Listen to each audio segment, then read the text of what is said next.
Miguel, bajo tu perspectiva, ¿Nisman se suicidó o lo mataron?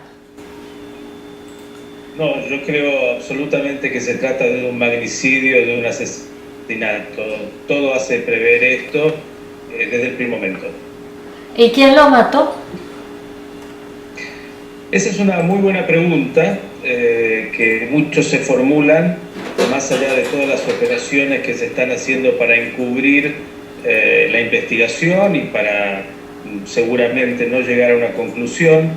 Lo que sí podemos aseverar, May, es que se trata sin duda del asesinato del hombre que tendría que haber estado mejor custodiado en la República Argentina, el fiscal que viene investigando hace 10 años el atentado terrorista más importante que sufrió la Argentina contra la sede de la AMIA. Es absolutamente surrealista, por decirlo menos, pensar que el fiscal que un par de días antes realizó una denuncia tan grave como la que realizó en términos institucionales se haya suicidado justamente horas previas a ir a presentar las pruebas dentro del ámbito del Senado de la Argentina. Un hombre tendría que haber estado custodiado persona a persona y que lo abandonaron absolutamente de su custodia.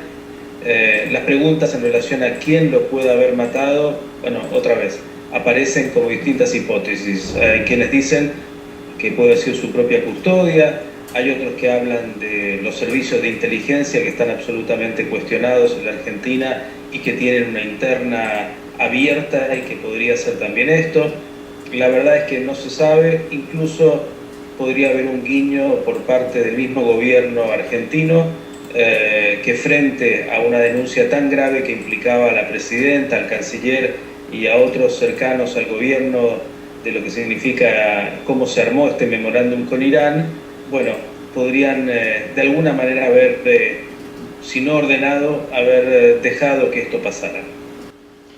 ¿Qué opina tu audiencia, Miguel? Tú tienes mucho contacto con tus escuchas, con tus radioescuchas. ¿Qué es lo que opinan ellos? Yo te diría que hay una gran conciencia por parte de los escuchas y por parte de la ciudadanía de la Argentina de que este es un caso gravísimo.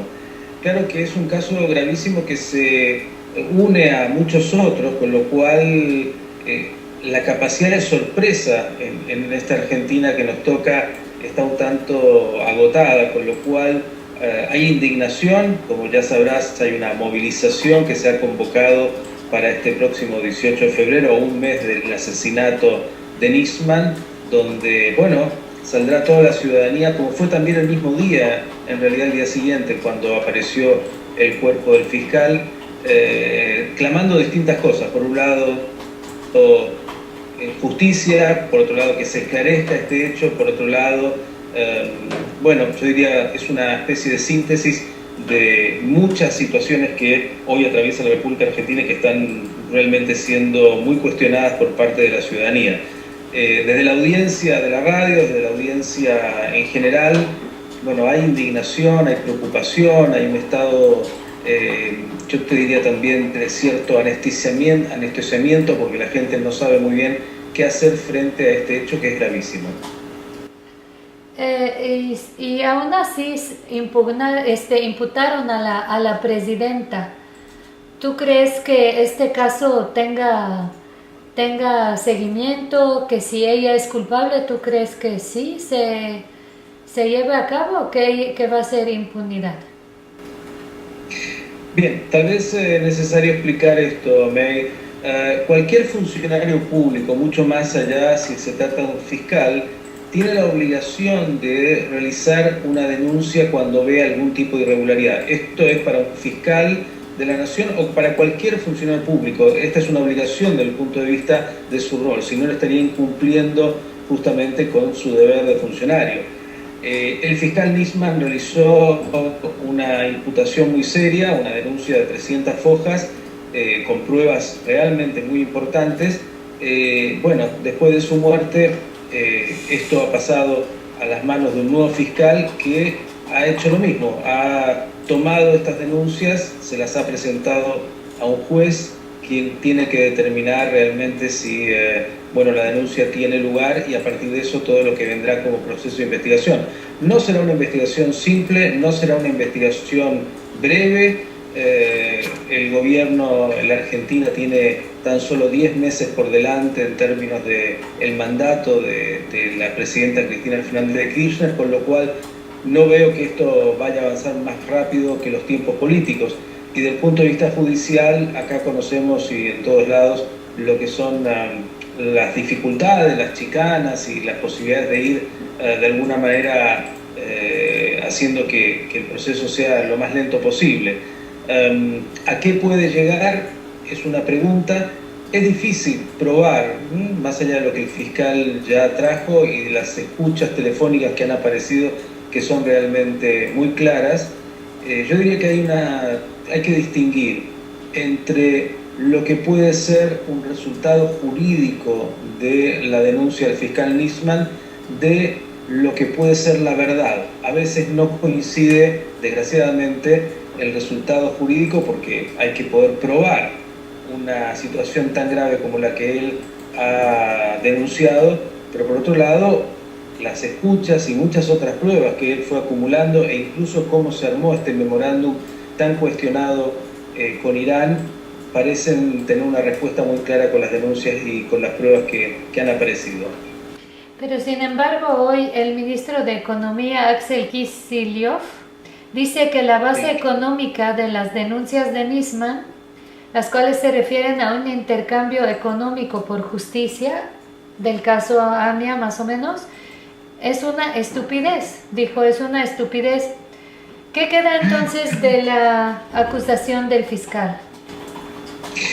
Bien, hay que entender que el ministro Kicillof obviamente responde a toda la operación que el gobierno desde el primer momento viene trabajando sobre la muerte de Nisman, sobre la denuncia de Nisman, que han dicho directamente desde el primer momento que es una basura, que es una denuncia que no tiene ningún fundamento, que se la habría escrito otra persona. Esto podrían ser los servicios de inteligencia, incluso servicios de inteligencia del exterior, como realmente en una de las perversiones más graves que tiene esta situación, finalmente la víctima, la única en este caso, más allá de lo institucional y de la Argentina, que es el mismo fiscal Nisman, ha pasado a ser el investigado, casi ha pasado a ser el victimario, una inmoralidad más de esta Argentina. Ahora, en relación a lo que dice Kicillof, en realidad lo que Nisman denunció ya había aparecido en el año 2011 a través de una crónica periodística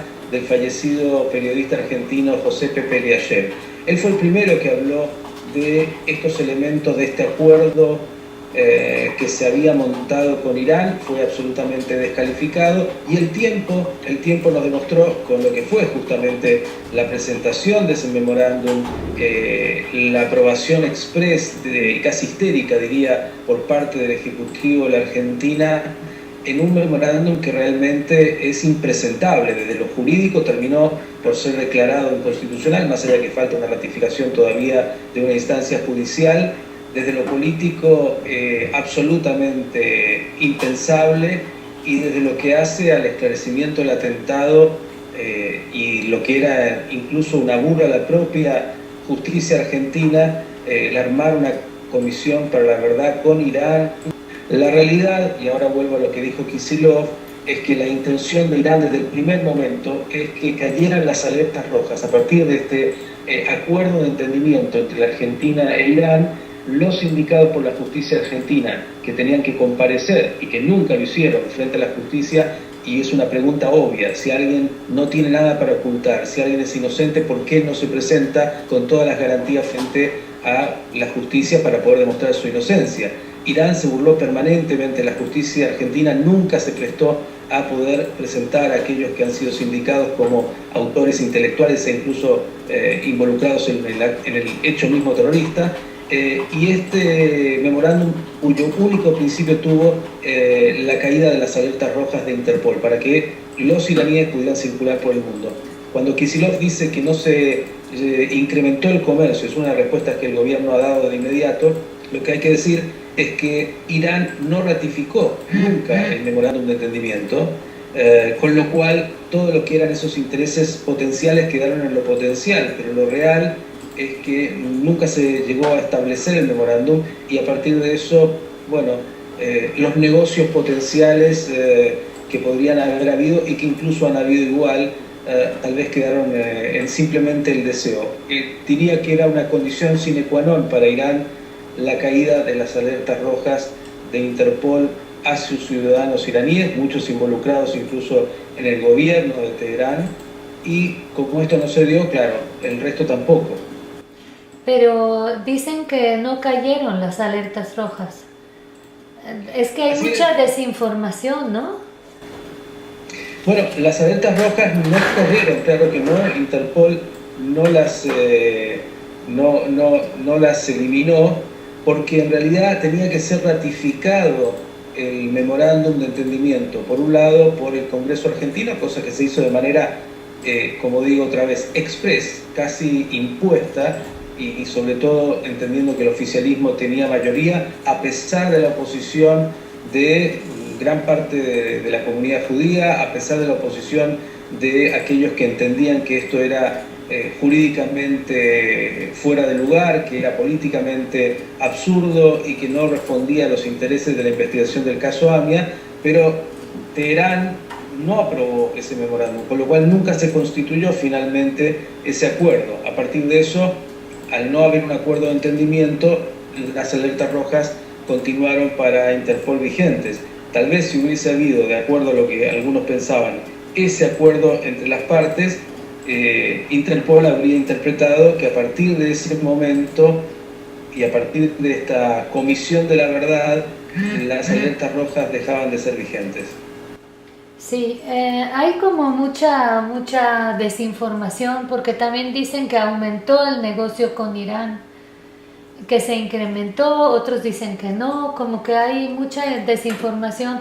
Y entre esta desinformación también lo que más a mí me sorprendió es el hecho de que cambiaron el orificio por donde entró la bala. Primero dijeron, la primera noticia del Clarín es que la bala entró por la sien, ¿no? Y de pronto, pues siempre no, entró por detrás de la oreja. Y yo lo que había puesto en un artículo es que, bueno, quienes pueden contestar eso son la gente de la Hebra Kadishá de Argentina, porque ellos lo enterraron. Bueno, ellos saben a dónde estaba el orificio, ¿no? El cuerpo estuvo más de una semana en la morgue, se le realizaron distintas autopsias, pero lo que tengo que decirte al respecto es que toda esta operación ha sido absolutamente, acá se dice de cuarta, es decir, sumamente, así como lo han asesinado y obviamente lleva más de un mes la investigación y poco se sabe, cada vez hay más información contradictoria que aparece incluso en el expediente judicial. Estamos hablando acá de un homicidio, May, en el cual están involucradas las más altas esferas, sean estas de los servicios de inteligencia, de seguridad e incluso con los vínculos políticos que pueda tener con el gobierno, con lo cual el encubrimiento va a ser y es hoy parte de la agenda diaria, con lo cual las informaciones podrán ser contradictorias y mucho más. Agrego esto, seguramente sabrás que la ex esposa del fiscal Nisman, la jueza Arroyo Salgado, es una jueza importante en términos de la Argentina, ya también ha cuestionado los peritajes y la manera en que se está llevando a cabo la investigación. De hecho, ella se ha puesto como querellante en nombre de sus hijas, ¿no? La comunidad judía misma está dividida, porque algunos apoyan a Cristina, otros apoyan no la apoyan. Entonces, ¿qué pasa? Bien, acá deberíamos pensar varias cosas. Primero, que esto no es tan nuevo, desgraciadamente. Hay muchos que se han vendido con un plato de lentejas hace ya muchos años. Desde que inició el atentado del AMIA. Así es. Yo siempre digo que con el atentado de la AMIA apareció la grandeza y la miseria.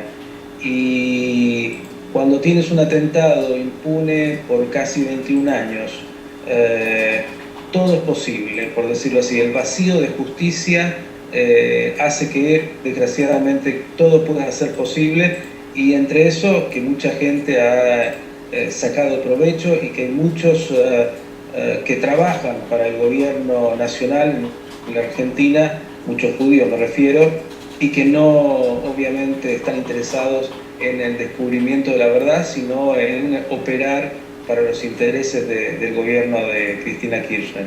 En cuidar su silla, diríamos aquí en México, en quedarse en su silla, ¿no?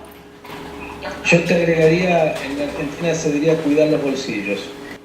Yo una vez estuve en una mesa de debate en Argentina, de hecho creo que ahí nos vimos, Miguel, en un encuentro de líderes comunitarios, y me acuerdo que Gustavo Peretnik había lanzado una acusación acerca de que varias personas de la comunidad habían tenido que ver en el encubrimiento de los culpables. A ver, yo sobre esto quisiera decirte, recuerdo bien esa mesa, y Gustavo es un columnista permanente y un hombre que además ha tenido con el fiscal Nisman mucha cercanía y ha denunciado fuertemente lo que ha sido este magnicidio.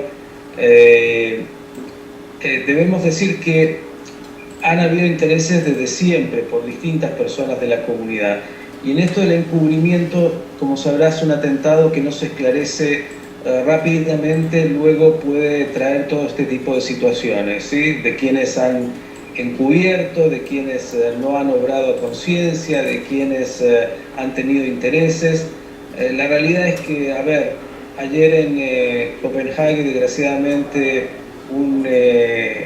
por el momento sabemos, un joven de 22 años atentó contra un centro cultural, están ustedes actualizados, contra una sinagoga, y a las pocas horas las fuerzas de seguridad dieron con él y terminaron con su vida.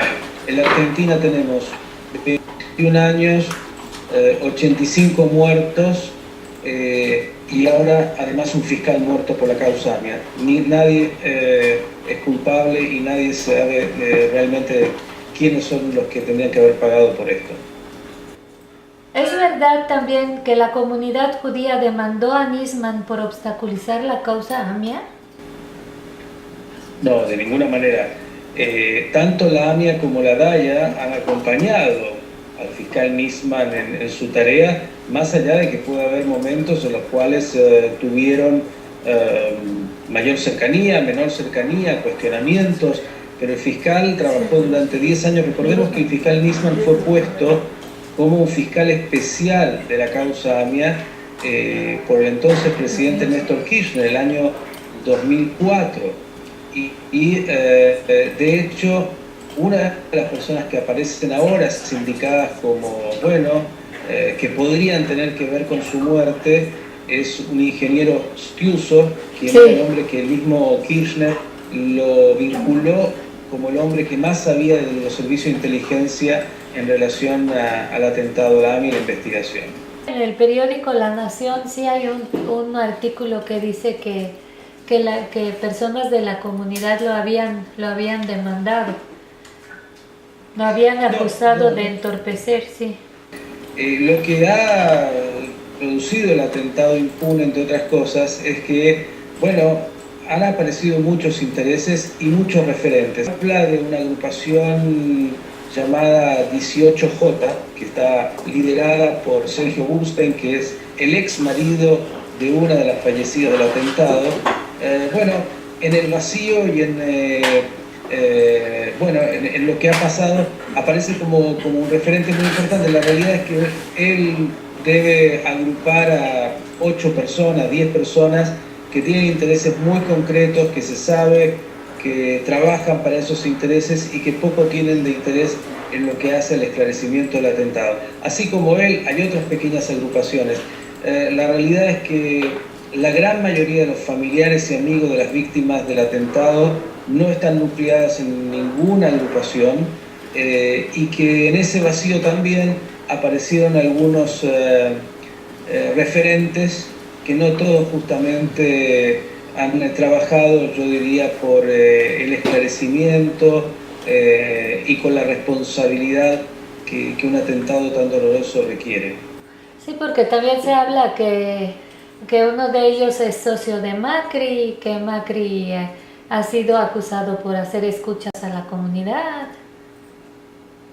Desgraciadamente hay un tango que por ahí habrás escuchado que se llama Cambalache y que de alguna manera es un reflejo desgraciado de lo que es esta sociedad donde está tan entremezclado el bien y el mal, donde hay tantos negocios espurios y tantos intereses y donde incluso frente a un atentado terrorista, frente a la muerte de personas cercanas, hay quienes han estado dispuestos a hacer negocios, sacar partido de aquello que uno pensaría que no podría ser así. Ayer en realidad aparecieron algunos periódicos como parte de un operativo que no hay duda está montado desde el gobierno de Cristina Kirchner, de judíos o de algunos que se denominan judíos de origen judío o algo así, que obviamente cuestionan el accionar de la AMIA y la DAIA como instituciones centrales de la comunidad y hacen un acompañamiento de la postura del gobierno de Cristina Kirchner, tratando justamente de dividir. El Martín Fierro, que es un libro tradicional argentino, decía algo así como que cuando nos dividen, claro que sí, ellos siempre triunfan, ¿no? ¿Por qué se dio, según tú, el atentado de la AMIA en Argentina? ¿Por qué eligieron Argentina? Sobre esto también hay muchas hipótesis. En algún lugar hay quienes piensan que la Argentina es un país que tiene una comunidad judía muy importante, con lo cual era un centro de experimentación que estaba ahí, cuyos sistemas de seguridad eran sumamente laxos, y esto quedó demostrado en el atentado a la Embajada de Israel y a posteriori el atentado a la AMIA, seguramente porque encontraron también mercenarios que colaboraron con la conexión local y con todo lo que haya significado la posibilidad de atentar. En realidad el atentado a la Embajada y a la AMIA en Buenos Aires fueron de los primeros atentados que se dieron en Occidente. A diferencia de todo el resto, desgraciadamente estos permanecen absolutamente impunes.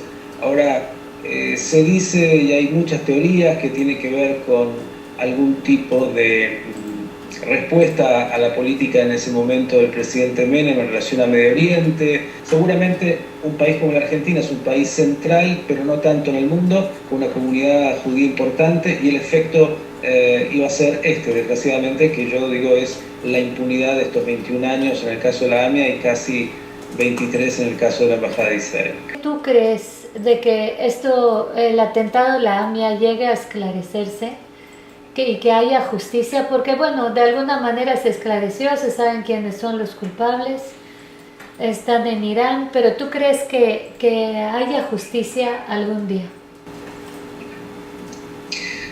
Yo creo que cuando la justicia no es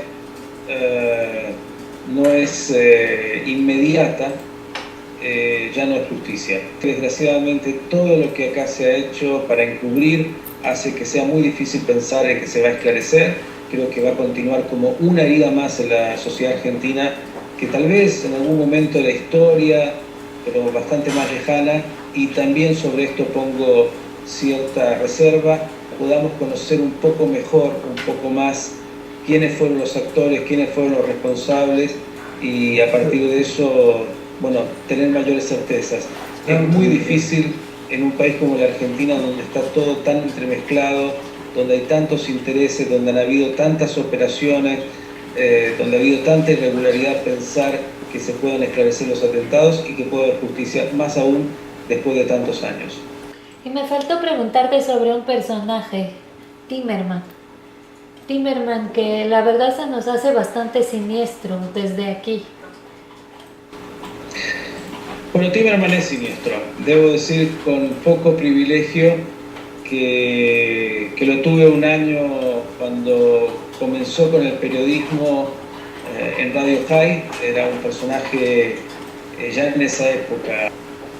En realidad él es hijo de un periodista, de Jacobo Timerman, que seguramente habrán escuchado, y un hombre también muy complejo, por decirlo menos, que supo coquetear con los militares, llamando a un golpe militar, pero por otro lado luego aparece como una víctima de los militares, y siempre jugó, yo diría, para ambos lados. Fue un personaje muy complejo. Y hay un libro muy interesante que escribió el periodista Gabriel Levinas, que se llama El pequeño Timerman. En realidad Héctor Timerman, por lo menos también así lo creo, vive el síndrome de lo que su padre planteaba. Jacobo Timerman decía que la inteligencia se salta una generación. ¿Cómo llegó Héctor Timerman a ser canciller de la República Argentina? Es parte de un país donde muchas cosas se dan de manera absolutamente anormal. Este hombre no tiene ninguna preparación para ese rol, no tiene ni una formación. Dices que era periodista. Sí, un publicista, un periodista, en todos estos ámbitos siempre fue muy mediocre, y su mayor mérito fue justamente su apellido, el usufructo de su apellido, que en realidad él fue enviado en su momento a Estados Unidos como cónsul de la Argentina, tratando de conquistar al lobby judío de los Estados Unidos, y luego fue embajador de la Argentina en Estados Unidos, nuevamente por esto mismo, por el apellido Timerman y cómo el mismo repercute en los Estados Unidos.